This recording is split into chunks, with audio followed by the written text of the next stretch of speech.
Hello, it's Alex. Welcome to my channel and thank you so much for joining me. Today I'm going to be introducing a new sewing challenge that is all about sewing with free sewing patterns. I am the first of many vloggers who are going to be following this challenge. So if you follow the hashtag, which is SewFrugal22, you are going to learn an awful lot about free sewing patterns that are out there.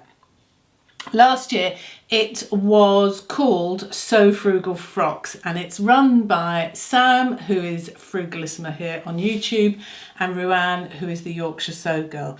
Two Yorkshire women. People in Yorkshire are known for their frugality, so it does seem somewhat appropriate. So yes, last year was all about sewing a dress or a frock if you're from the UK from a free sewing pattern. This was mine. I will put a link to the video from last year if you want to see what I made. And this year they decided to open it up to all garments. And the idea is to encourage everybody to use some of these sewing patterns out there and to introduce yourself perhaps to some sewing pattern companies or sewing resources that you didn't know existed, because there are lots of them out there. And as I say, if you follow this hashtag, you are going to find so many by the end of the month. The idea is that anyone can join in. You need to use a pattern that is completely free, and by that I mean not just free to you, but potentially free to anybody. So the idea is not to use something that perhaps somebody's given you or that came free with a magazine. It needs to be something that if somebody sees your garment and is inspired by it today, they can access that pattern. There is going to be a sewing vlogger every day this month. In fact, there's going to be two sewing vloggers every day this month, sharing their ideas, looking at patterns they've seen, and also looking at fabric that they have in their stash that they might use to make those patterns out of. Because that's the second part of the challenge, is that you don't, the idea is not to encourage you to rush off and spend money on new fabric, that you use something you already have in your stash. And in fact, of course, it doesn't actually have to be fabric from a fabric shop. It could be, an old duvet, pillowcase, throws, all of that kind of thing. I made something last year out of a fleece bed sheet. I mean, who would want fleece sheets? I'm not sure. It sounds very hot and sticky to me. But anyway, so it doesn't have to be a sort of conventional sewing fabric.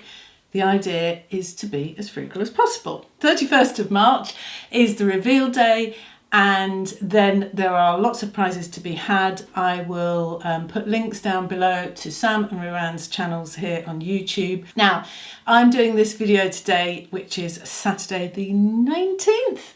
Alongside me, Shirley at Sew Fabricate will also be doing a video, and as I said, each day there will be another two vloggers with ideas. Last night, and I'm recording this on Thursday, so it's actually tomorrow night, Sam and Ruanne will have done a live Q&A on Sam's channel, that's Frugalissima. So I will put a link below because you can still go and watch that, even though that will have already happened. And that will give people an opportunity to ask questions and get a feel for what the challenge is all about. So you can always go and have a look at that as well. So when I was looking at patterns for this challenge, I was mindful of the fact that I didn't want to make something, just for the sake of it. So I had a little look at my list. I always keep a bit of a list on my pinboard over there of things that I'm planning to make or things I'd like to make. And so I thought I'd have a look at that and see how any of that might apply. And number one on that list is I have had an urge to make a bias cut skirt because of using this fabric. Now this fabric has been in my stash not too long, a few months. It's obviously a sort of satin crepe. I don't think it wasn't particularly expensive. I think it was something like £8 a metre from my local fabric shop, which is Leon's. So I suspect it's probably pretty much a poly. I always feel that this kind of satiny fabric lends itself to a bias skirt. And I love a bias skirt, not just as an evening-y thing, which I think because of the shine on this, you tend to think of this fabric as evening. But I do think they work really well during the day as well. So I do already have a bias skirt pattern, but I thought I'd see if there was a free one out there for the purposes of this, and sure enough there is, and it's led me to a website of a pattern designer who I hadn't encountered before, so that's half the point of this this challenge, and she's called Alissa Montanez, not sure about my pronunciation. So she's actually got a few free sewing patterns on her website, so there will be links below, and I'm sure she'll appreciate you going and having a look. And she's also got a couple of patterns that are ones you pay for, but pretty inexpensive. So this is an absolutely classic bias cut skirt. It's no different than the one that I bought previously, which was from Tessuti Patterns. It's exactly the same. It's just nice and simple. It's the fabric sews directly onto a little narrow piece of elastic around the waist, sort of hidden inside, and I suspect it's going to have a really narrow hem. Comes in a fairly decent size range. Just a beautiful, simple skirt, pretty easy to make, sort of thing you'll have rustled up in no time at all. The only thing I need to know, I know because I've made this before, but the only thing to bear in mind is that bias skirts, because they have that cling sort of around the waist and the tummy, which is really beautiful and can be lovely and flattering, it's also in this kind of fabric not going to be very forgiving. It's going to show all the lumps and bumps, but I'm all right with that. I can live with that. I'll probably wear something a little bit longer over it, maybe something tucked in and sort of billowing out. I'm very happy, but it's a really beautiful classic bias skirt pattern, and nice to go and check out, somebody sort of up and coming, and yeah, to have them on your radar. So next up is a top, and I'm trying to wean myself off making button up shirts, which is my favourite thing to make, and as spring approaches I'm telling myself that I need to learn to wear other kinds of top.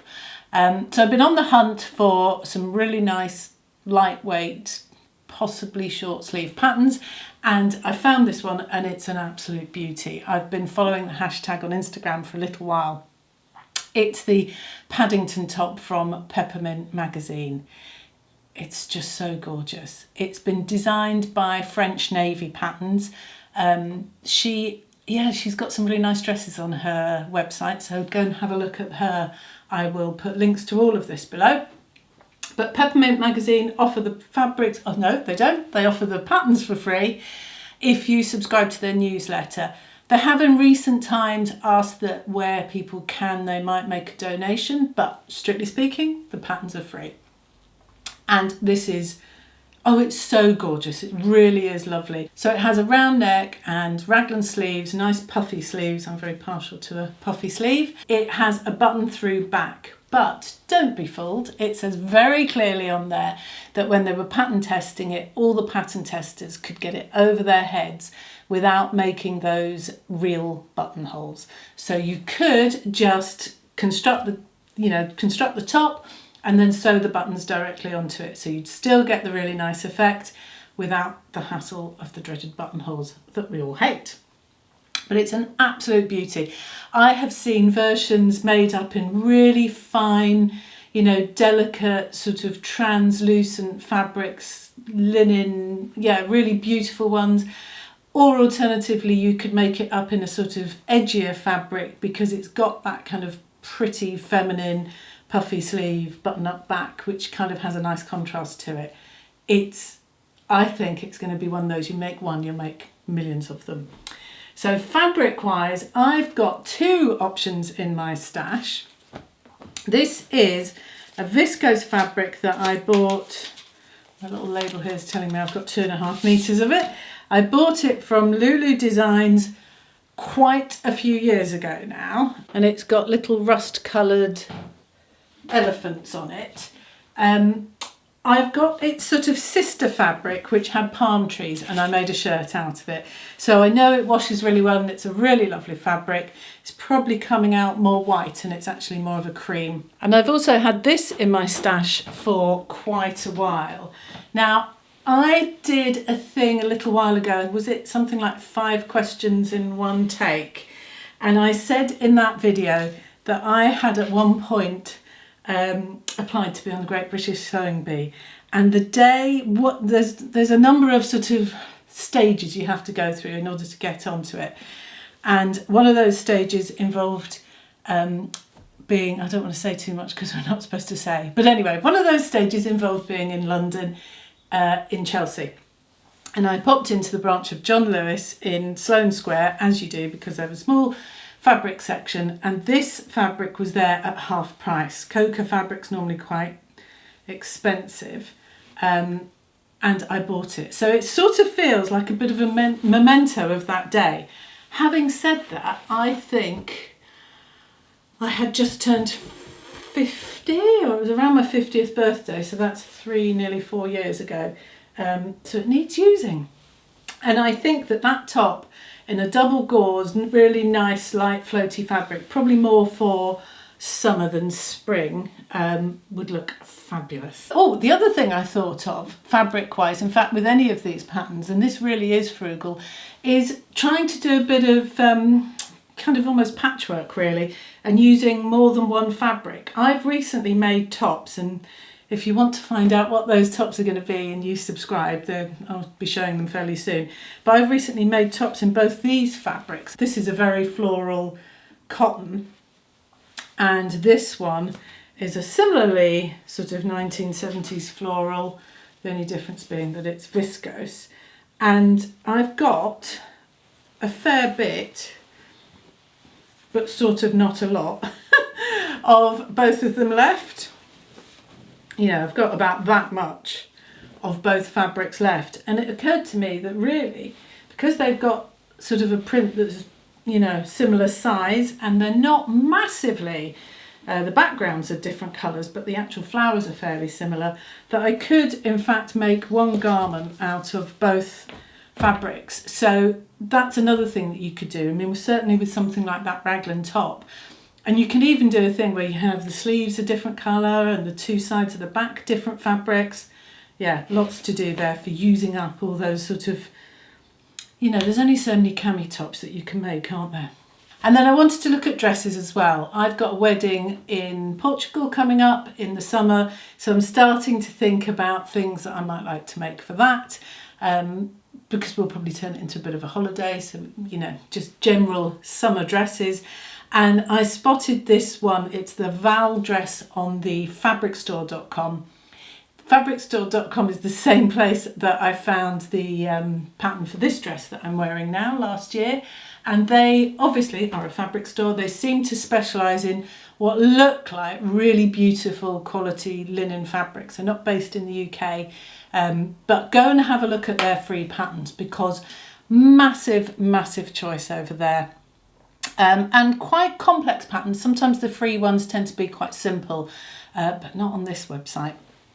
But the Val dress is, again, I mean, it's so beautiful, but it has an open back with a tie. So the front is round neck, and obviously it's short sleeved, it's long, but it has this really beautiful detail at the back, which I think could be really lovely for the summer, and certainly for holidays like I'm planning it. You know, that kind of dress that you might throw on after you've been on the, you know, you've got your bikini on. God, I can't imagine wearing a bikini. Anyway, or your swimsuit on, you know, after the beach in a kind of lightweight linen, or, you know, you'd wear in the evening to go out for drinks. Perfect holiday dress for that sort of thing. And I had a look at my fabric. Now, I have not got a huge choice of fabric for this, but I did find this, and this is a linen, I think it's actually a linen blend that I bought from Abercarn, and that has been in my stash for more years than I care to think of. And I know I haven't used it because of the colour. It kind of, in the height, it looks the same as my wall. In the height of summer, I kind of find it a bit too sort of warm and not particularly summery, but actually I think I need to get over that, because for me, with my colouring, I don't really suit super pale colours that much, and I think actually that Val dress could look really quite sophisticated, I guess, in this kind of a fabric. So I think that would be really fabulous. So I think this is a great challenge. I think it's not only wonderful to be able to find some fabric companies and sewing pattern companies that you might not have known and might not have heard of, but also to encourage people that sewing doesn't have to be, crazy expensive. You can do it whilst remaining frugal.